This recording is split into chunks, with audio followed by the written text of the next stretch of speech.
मेरा उनको चैलेंज है कि 2.5 साल में आपने जो काम किया है वो दिखा दो, हम 2 साल में काम किया है वो दिखाते हैं। दूध का दूध, पानी का पानी होने दो, जनता जनार्दन फैसला करेगी। तयार आहे चॅलेंज घ्यायला, समोरासमोर होते चॅलेंज घ्यायला तयार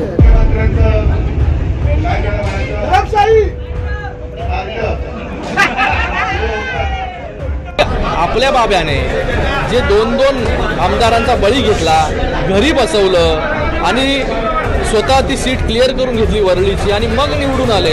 ठाकरे फॅमिली विरुद्ध शिंदे फॅमिली, कधी काळी एकत्र बसणारे हे 2 कुटुंब आता एकमेकांशी भिडतायत।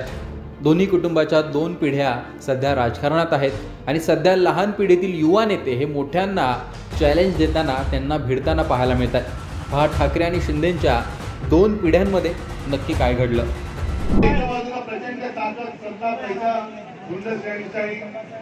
सगळ्या गोष्टी असून सुद्धा आपल्या एका साध्या कार्यकर्त्याला जवळपास 4 लाख मतं आपल्याला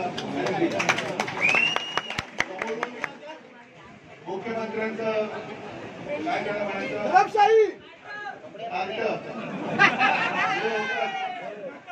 पण एक लक्षात आणखी घ्यायला पाहिजे की प्रचंड पैसा होता, सर्व यंत्रणा वापरली, साध्या एका शिवसेना कार्यकर्त्याला पाडण्यासाठी देशाच्या पंतप्रधानांना तिकडे यावं लागलं, तरी देखील कल्याणकरांनी म्हणजे कल्याणचं मतदारसंघ आहे, कल्याण डोंबिवलीकरांनी जवळपास 4 लाख मतं हे आपल्या जिल्ह्याला दिली।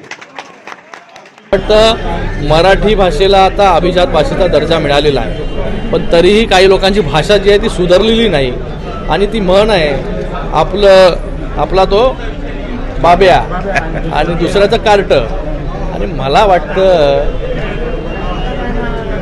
मला ते शब्दप्रयोग करायचे नाही।